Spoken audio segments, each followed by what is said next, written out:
Cœur sur vous, les gens, ravis de vous retrouver ce matin. Nous sommes vendredi 6 février et nous sommes donc ensemble jusqu'à 11h. Il nous reste une heure, enfin moins d'une heure à passer ensemble. Et cette fois-ci, c'est Didiko le Talk. Nous sommes en direct en radio et également à la télévision. Donc vous pouvez vous installer confortablement dans votre fauteuil, canapé, tout ce que vous voulez. Mais attention, il va falloir s'installer correctement parce qu'aujourd'hui, avec mon invité, on va parler également de posture. Donc soyez les bienvenus, c'est Didiko le Talk, une matinée donc bonne humeur où on apprend aussi donc où on prend aussi le temps de prendre soin de soi. Dites-nous ce matin comment va votre corps, comment il vous a parlé, est-ce qu'il y a des petites douleurs, des petites fatigues, des petites tensions, est-ce que vous écoutez vraiment votre corps et si notre corps était en permanence en train de s'adapter, de chercher l'équilibre pour nous protéger, c'est la question que l'on peut aussi vous poser et que je poserai aussi évidemment à mon invité. Et ce matin, j'ai le plaisir de recevoir un ostéopathe qui a écrit 2 livres qui sont vraiment intéressants. Il s'agit donc de Mathieu Urgin. Bonjour, bienvenue. Bonjour Diane, merci. Donc ostéopathe et auteur. Et il y a donc ces 2 livres que je vais montrer à l'antenne. Voilà, regardez. Voilà, ces 2 livres. Merci. Voilà, équilibrez votre corps et comprenez votre corps. Et bien sûr, moi, ce que j'aimerais savoir déjà, Mathieu Urgin, c'est que vous avez une certaine approche. Et qu'est-ce que vous avez voulu transmettre à travers ces 2 livres? Qu'est-ce qui était important pour vous de transmettre? Alors, ce qui était avant tout important pour moi de transmettre, c'est les connaissances de base. Je trouve qu'il nous manque. Dès l'enfance, on aurait dû nous inculquer ces valeurs, je pense pour moi. Parce que le corps humain, c'est quelque chose qu'on va utiliser tout au long de sa vie, dans différentes circonstances, au travail, dans le loisir, en famille. Et on ne nous explique pas vraiment comment il fonctionne, comment il est censé bien fonctionner et qu'est-ce qui l'empêcherait de bien fonctionner. Et du coup, on se retrouve à accumuler en fait des petits bobos, des petits dysfonctionnements qui s'accumulent et qui aboutissent sur les années en fait. Sur les années, parfois en quelques semaines, en quelques mois, ça suffit à déclencher quelque chose. Et c'est ce qui provoque les maux du quotidien qu'on a tous. Alors ma tati a la sciatique, ma voisine a mal au genou, mon fils a un torticolis. Donc en fait, on va se retrouver à avoir des soucis mécaniques, mais sans comprendre d'où ils viennent. Et moi, je me suis dit, en fait, ça serait bien que les gens soient au courant de ces procédés physiologiques et de comment faire pour les éviter surtout. Parce que je me rendais compte que les gens qui consultaient savaient qu'ils avaient mal, mais ne savaient jamais pourquoi et comment faire pour ne pas avoir cette douleur qui apparaît. Donc, le premier livre, c'est Comprenez votre corps, les 4 principales causes de toutes vos douleurs, avec une préface de l'auteur primé, donc Vishal Morjaria. Voilà, c'est ça. Dans ce livre, donc vous l'avez expliqué, c'est qu'est-ce que vous vouliez, donc d'une manière générale, quelle est votre façon de voir l'ostéopathie. Comment vous avez commencé à écrire ce livre? C'est-à-dire, qu'est-ce qui était important? Par quel point il fallait commencer ce livre? Alors, je me suis beaucoup posé de questions pour savoir justement par quel point j'allais commencer. Et j'ai décidé de commencer justement par les bases, donc d'anatomie. Donc, c'est vrai que quelqu'un qui ouvre ce bouquin pour la première fois va se dire « Ouh là là, il va me parler de choses que je ne maîtrise pas ». Et c'est justement parce qu'on ne les maîtrise pas qu'il faut s'y intéresser. Donc, j'essaie de vulgariser un peu le corps humain, d'expliquer grossièrement un peu comment les choses s'articulent entre elles et fonctionnent entre elles, pour que la personne qui va ensuite essayer de comprendre ce que j'explique puisse déjà avoir les bases nécessaires. Donc j'ai commencé par ça. Et ensuite, j'ai essayé d'expliquer pourquoi les gens consultent en général, pour que chaque personne puisse se retrouver aussi dans ce livre, se dire tiens, ça c'est mon cas, ou bien le paragraphe suivant, ça sera son cas. Pour que chaque personne puisse se sentir impliquée, parce que je pars du principe que ça concerne tout le monde, tous les êtres humains qui ont un corps et qui fonctionnent ont besoin de savoir ces choses-là. Alors l'idée n'est pas de se soigner tout seul, mais d'être accompagné, d'avoir évidemment son médecin, de le voir également pour pouvoir aussi avoir un avis. Et à quel moment vient-on vous voir et qui vient vous voir, Mathieu? Alors, pour nous, tout le monde doit consulter l'ostéo. On conseille à tout le monde d'y aller en prévention. Donc, à quel moment consulter? Effectivement, quand vous avez mal ou vous vous sentez gêné, il est déjà grand temps d'y aller. Mais en fait, notre objectif, ça serait d'agir en prévention et donc de permettre à tout le monde de ne pas avoir de douleur. Et donc, on conseille d'aller chez l'ostéo en moyenne 3 à 4 fois par an, tout le monde. Et bien sûr, si j'ai un boulot physique, si je suis maçon, charpentier, paysagiste, peu importe, des boulots qui nécessitent quand même d'utiliser beaucoup le corps humain, ces personnes ont besoin d'un suivi plus régulier. je fais souvent des analogies pour que les patients comprennent bien. Vous avez par exemple une voiture standard que j'utilise pour aller au boulot ou aller faire les courses de temps en temps. Et puis vous avez la voiture de course. Mhm. Donc les deux n'ont pas besoin du même suivi. La voiture de course, avant, pendant, après la course, elle a besoin de réglages. Tandis que notre voiture du quotidien, on va quand même essayer de temps en temps, tous les 15 000 kilomètres, on doit passer au garage, faire la révision, etc. Donc Voilà, c'est un peu comme ça que je vois les choses. Oui, vous faites la comparaison dans votre livre Beaucoup, avec, voilà. avec Pour la permettre de voiture. mieux comprendre. La mécanique. Exactement. Les gens font souvent, ils se mettent une barrière parce que dès qu'on parle de la santé et du corps humain, ils se disent voilà, moi, je suis pas médecin, j'ai pas les capacités de comprendre. Alors que quand on prend une autre mécanique, comme la voiture, le mécanicien, il vous explique pourquoi votre roue s'est usée, pourquoi telle pièce s'est cassée. Et là, on est à l'écoute, on essaie de comprendre en fait le mécanisme. C'est la même chose. Une fois qu'on fait un parallèle, tant que c'est de la mécanique, on est capable de comprendre. Voilà. Et vous dites également dans votre livre donc que une fois avoir lu donc ce livre, eh bien vous allez peut-être, enfin les gens pourront mieux communiquer avec l'ostéopathe ou les ostéopathes ou autres, en tout cas les spécialistes, sur leur douleur. En fait, mettre des mots qui sont importants pour comprendre la douleur que l'on peut avoir. Exactement, j'essaie de donner aux gens des critères d'évaluation de la douleur ou des caractéristiques qui vous permettront, si vous êtes au téléphone par exemple avec un médecin, ou maintenant je sais que les séances se font parfois en visio, ça s'est fait beaucoup pendant le Covid, le médecin a besoin d'informations précises pour comprendre votre problème, par exemple. Ou l'ostéopathe a besoin d'informations précises. Et c'est vrai que souvent au cabinet, vous avez des lapsus qui sont faits ou des idées reçues que les gens ont et qui vous décrivent leur douleur à leur manière. Alors j'ai une douleur qui court dans le corps. Oui. Bon, c'est une douleur qui marche. Voilà, en fait, c'est pour vous dire, j'ai une douleur à la cheville, mais parfois c'est au genou et parfois c'est à la hanche. Donc en fait, il faut réexpliquer à la personne comment communiquer sa douleur. J'ai mal au rein. C'est un lapsus que beaucoup de personnes font ici, notamment en Guadeloupe. J'ai mal au rein. Les reins, non, c'est un organe qui se trouve beaucoup plus haut au niveau de la colonne vertébrale. Et les gens, en fait, ils veulent expliquer qu'ils ont mal au bassin. D'accord. Donc c'est important qu'on puisse bien communiquer, bien exprimer sa douleur. Et donc après avoir lu ce livre, Normalement, on a les clés, les connaissances pour le faire. Voilà, exactement. On va revenir sur les 4 principales causes de toutes vos douleurs de manière générale, et puis au fur et à mesure, on va rentrer un peu dans le livre. Quelles sont ces 4 principales causes de toutes nos douleurs ? Alors, j'ai pas appris grand-chose aux personnes quand j'ai écrit ce livre, puisque c'est des causes qui sont déjà référencées. J'ai utilisé aussi beaucoup les entrées posturales, c'est-à-dire qu'est-ce qui me permet, moi, en tant qu'être humain, d'être debout et d'être équilibré. Il n'y a pas de surprise, les pieds, déjà. On est debout dessus toute la journée, on est actif grâce à nos membres inférieurs surtout. Et donc, c'est très important d'avoir traité tous les antécédents traumatiques qui ont eu lieu au niveau des pieds. Donc c'est ce que j'explique dans le bouquin. Il y a beaucoup de personnes qui viennent me consulter parce qu'ils ont mal au genou ou au dos. Et en fait, en faisant l'analyse, on se rend compte qu'il y a un déséquilibre du bassin, mais qui est dû à une instabilité du pied. On va tester le pied et puis on retrouve des caractéristiques qui nous disent là, il y a eu quelque chose. Et on pose la question, avez-vous eu une entorse à cette cheville ? Oui, mais il y a super longtemps. D'accord, et comment l'avez-vous traité ? Parce que vous parlez de mémoire, mémoire du corps. Oui, parce qu'en fait, l'entorse n'a pas été traitée à ce moment-là. Parce que c'était pas assez handicapant pour la personne, ou ça lui paraissait léger, et puis au bout de quelques temps, ça passe. Du coup, on n'a pas traité. Sauf que mon corps, il ressent, il est au courant du souci. Et votre cerveau, il sent que il y a un pied qui a un bon équilibre, un pied qui en a un peu moins.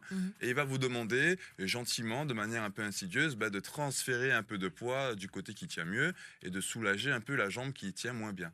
Et on se retrouve avec un bassin de traverse qui va générer les douleurs. Et ça, on n'en a pas forcément conscience. Pas du tout. Les gens n'en ont pas conscience du tout. Et ça fait partie du rôle de l'ostéopathe, non seulement de soulager la personne, mais aussi de lui expliquer le mécanisme par lequel elle est arrivée au cabinet. Les 3 autres ? Donc les 3 autres, c'est toujours dans les entrées posturales. Donc vous avez les pieds, vous avez les yeux et l'audition. Donc je les ai regroupés dans un même chapitre. Effectivement, si vous avez un trouble de la vue, on va prendre le cas extrême, je ne vois que d'un œil, forcément, je vais essayer de le centrer de manière à avoir le plus d'informations possible. Le problème, c'est que la tête ne va plus être dans un axe optimal. Elle va être un peu désaxée et l'ensemble de mon corps réagit pour essayer d'harmoniser l'ensemble. On va parler de ce principe d'homéostasie tout à l'heure. Donc mon corps va toujours chercher à équilibrer, à faire une balance. Donc un trouble de la vue qui nécessite une position particulière de la tête va modifier la posture et générer des douleurs et des tensions sur le long terme. De même qu'un trouble de l'audition, pour les mêmes raisons, je vais tendre l'oreille pour essayer de capter les informations et ça va modifier ma posture. Donc ce sont les deux premières causes. Ensuite, toujours dans les entrées posturales, on a les dents. En Guadeloupe, c'est un gros problème. Je retrouve surtout chez les personnes d'un certain âge, passé un âge, parce qu'à une époque... Ou qui ne prend pas soin de leurs dents, une personne qui ne prend pas soin de ses dents. C'est une chose, mais la deuxième chose, c'est qu'on les arrachait. Oui. Plutôt que de les soigner, peut-être parce qu'il y avait trop de soins et que ça devenait compliqué, mais on les arrachait. Et du coup, on se retrouve avec des personnes qui n'ont pas le même nombre de dents des deux côtés. On ne les remplaçait pas. On ne les remplaçait pas. Ou ça coûtait trop cher. Et c'est encore le cas aujourd'hui. Des gens se font arracher les dents, mais ils ne les remplacent pas puisque ça a un coût important. Le problème, c'est qu'on a besoin d'avoir un bon appui, une bonne occlusion, un bon contact des dents. Et sans cet appui, c'est comme s'il vous manque des orteils sur un pied, vous n'êtes pas aussi équilibré des deux côtés. Donc ce sont les principales causes. Et la dernière cause, la quatrième et pour moi la plus importante, c'est notre comportement que je trouve, que j'ai qualifié en tout cas dans le livre, d'autodestructeur. Parce que c'est moi qui en suis responsable et que la conséquence, c'est l'usure du corps. Donc qu'est-ce que ça peut être ? Ça peut être par exemple de vouloir faire une activité physique intense, comme par exemple, je vois beaucoup les gens qui vont courir tous les jours après le boulot, ils vont courir. Donc on se retrouve dans le cas de la voiture de course à ce moment-là, mais sans réglage. C'est-à-dire que je n'ai pas pris le temps d'avoir un bon entretien mécanique, je ne suis pas sûr de ma mécanique et de ma posture parce que je n'ai pas les compétences. Et du coup, je vais aller faire une activité physique en étant déséquilibré, ce qui va créer les douleurs et l'usure. Donc les principales causes, ça va être les 3 entrées posturales qui ne sont pas optimales, plus mon comportement autodestructeur par-dessus. Mathieu, on va rentrer un petit peu dans ce livre à travers donc, le chapitre 1 qui s'intitule « Les principaux motifs de consultation ». Donc là, ça concerne la pédiatrie, l'adulte et également donc, les personnes âgées. On vient d'en parler un petit peu. Mais j'aimerais bien qu'on parle un petit peu justement de cet aspect concernant la pédiatrie, les reflux de lait chez le nourrisson. Oui, donc ça c'est un des principaux motifs de consultation pour les nourrissons. Souvent on dit que la régurgitation est normale, donc physiologique. On dit que ce n'est pas grave. Effectivement, ce n'est pas grave. Le bébé n'est pas en danger lorsqu'il régurgite. C'est vrai que c'est possible que ce soit faisable occasionnellement, que ce soit normal. Par exemple, si le bébé a ingurgité une grande quantité de lait et que là il a un gaz, par exemple, et que ça remonte avec, ok, ça passe. Si c'est occasionnel, ça passe. Par contre, quand ça devient régulier, tous les jours, ou bien à chaque tétée, là, ça devient problématique. Pour plusieurs raisons. Déjà, pour une question d'alimentation. Le bébé, s'il régurgite à chaque fois, il n'a pas ingéré la même quantité de lait qu'il devrait. Et surtout, c'est quelque chose d'inconfortable pour l'enfant, puisque le lait qui remonte est un peu acide, et ça va générer des brûlures un petit peu au niveau de l'œsophage, de la gorge, et le bébé se met à pleurer. Et ça, les parents n'en ont pas conscience? On n'explique pas ça aux jeunes parents? Souvent, quand ils arrivent au cabinet, souvent ils ont déjà vu le pédiatre. Qui, parfois c'est le pédiatre qui l'envoie aussi. Quand ça devient vraiment problématique, le pédiatre en a conscience, il l'oriente vers l'ostéo. Mais parfois non. Il rassure le parent en lui disant que c'est pas grave, comme je viens de le dire, et que ça peut arriver, et que ça va se calmer avec le temps. Pas toujours. Oui. Pas toujours, ou alors l'enfant trouve une autre solution qui va générer d'autres tensions ailleurs. Et en fait, le problème est souvent mal connu et avec un peu d'expérience, j'ai fini par comprendre de mon côté. Peut-être que d'autres ne seront pas d'accord avec ça, mais en tout cas, c'est ce que je traite au cabinet et on a plutôt de bons résultats là-dessus. C'est que souvent, les bébés qui régurgitent, on retrouve une tête du bébé inclinée vers la droite, c'est-à-dire que le bébé va être beaucoup plus confortable en ayant toujours cette position avec la tête inclinée sur le côté droit. Donc c'est vrai que c'est pas méchant. On se dit c'est une position qu'il affectionne. Le problème c'est que cette tête à droite va étirer l'œsophage, qui est le tuyau qui attache, pour vous dire grossièrement, la bouche et l'estomac. Donc c'est le tuyau qui permet la descente du bol alimentaire. Et donc c'est un tuyau qui est extensible. Donc c'est pas un tuyau de canalisation en cuivre, d'accord. Donc c'est extensible. Et le fait d'avoir la tête toujours dans cette direction vers la droite va tracter un peu l'œsophage et déformer légèrement le sphincter au niveau de l'estomac, qui permet justement de ne pas régurgiter, qu'il n'y ait pas de retour du bol alimentaire. Et donc, comme ce sphincter est en tension, la porte reste un peu entrebâillée, si on peut dire ça, et le lait peut à ce moment-là remonter. Et donc, il s'agit dans ces cas-là d'aider le nourrisson à se débarrasser des tensions mécaniques qui l'incitent à prendre cette position inclinée vers la droite pour améliorer le reflux. Alors justement, ces positions, par exemple, quand on est bébé, quand les parents s'occupent des enfants, est-ce que la façon dont les parents mettent les enfants dans des postures, dans des positions, ça peut avoir des conséquences aussi plus tard? Est-ce que là aussi, il peut y avoir aussi un lien?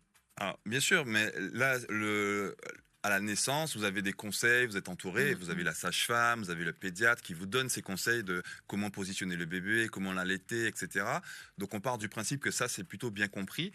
Par contre, la position dont on parlait, c'est pas l'enfant qui choisit. C'est-à-dire que, enfin, s'il choisit un peu, mais de manière inconsciente. C'est-à-dire que son corps l'incite à prendre cette position. C'est-à-dire que même si vous, en tant que parent, vous vous dites « Ah ben tiens, je vais essayer de le redresser ou de le mettre dans telle ou telle position ou de le forcer à mettre la tête de l'autre côté », comme on vient d'utiliser le mot « forcer », c'est pas quelque chose de confortable pour l'enfant. Il vaut mieux lui permettre de ne pas avoir les tensions plutôt que de le forcer à prendre une autre position. Et effectivement, quand on laisse les choses aller comme ça, à l'adolescence, c'est quelque chose qu'on va retrouver, c'est-à-dire que le corps va certainement s'incliner de l'autre côté, et c'est là qu'on parle de scoliose. Ouais. Il y a, on parlait de scoliose, on va y revenir évidemment, mais il y a aussi un terme donc, qui revient aussi dans votre livre, c'est les troubles du sommeil, que ce soit donc chez l'enfant ou chez l'adulte Oui. et chez les personnes âgées aussi. Oui, beaucoup de personnes consultent pour ça, donc c'est vrai que en général, on pense ostéopathie forcément les os. Or, l'ostéopathie, c'est le corps. C'est le fonctionnement du corps dans son ensemble. On apprend justement les liens anatomo-physiologiques entre toutes les parties du corps. On est capable de comprendre un dysfonctionnement. Et souvent, les troubles du sommeil peuvent être améliorés parce qu'il y a une cause, en fait. Et une fois qu'on a identifié la cause, il est possible d'agir dessus. Donc très souvent, chez les adultes, ça se passe au niveau du crâne. Ça vient d'un déséquilibre endocrinien, c'est-à-dire qu'on produit des hormones qui nous aident à s'endormir et à avoir un sommeil régulé. Le problème, c'est que ça peut dysfonctionner.